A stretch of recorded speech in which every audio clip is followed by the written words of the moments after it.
old Rob GillT channel.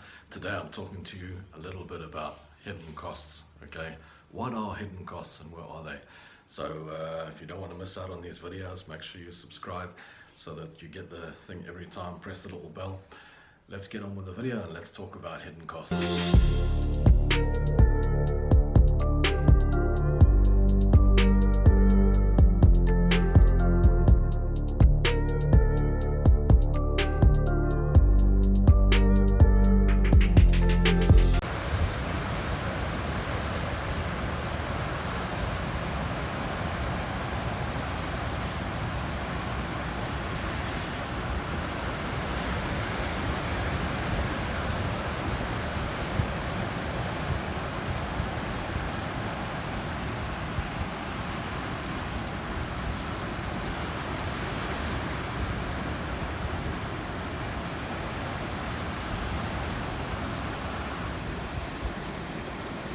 So what are costs? Okay, so in South Africa and Cape Town and all that, we've got some costs.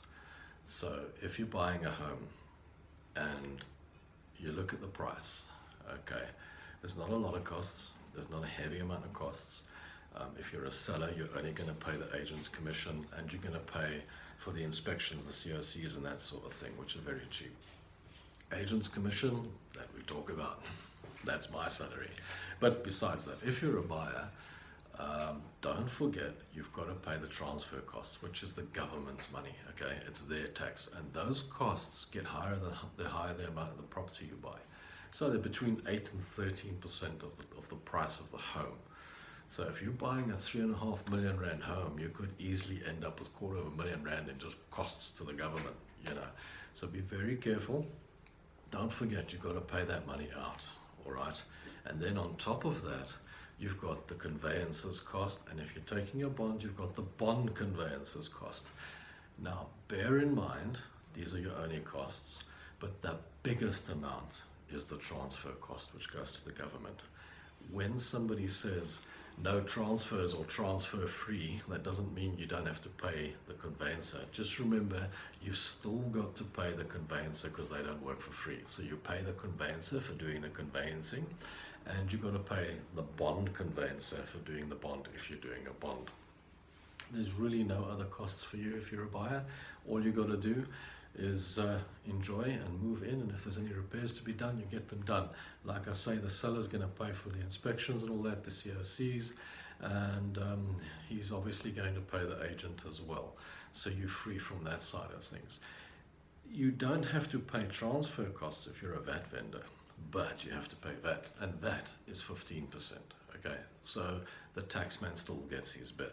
All right, and if you're a VAT vendor, you can have a zero rated VAT scenario with your tax if the VAT vendor is selling to a VAT vendor, and so on and so on and so on. But somewhere down the line, that VAT gets paid. All right, and it's more, it's 15%. So it is still viable to be a private seller, but you do still have to pay the transfer fees.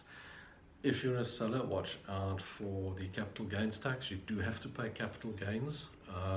If it's your second dwelling, definitely, and if it's your first dwelling, over $2 million of profit you're going to end up paying. So keep all your receipts over the years for building the swimming pool and doing all the things to the house, because they might count at the end of the day. So that's it. That's a little bit about hidden costs, and I hope that helps in the long run. So yeah, till the next video, don't forget to subscribe, and if you're on my Facebook page, don't forget to like my Facebook page or like my show on Instagram. Cheers, guys.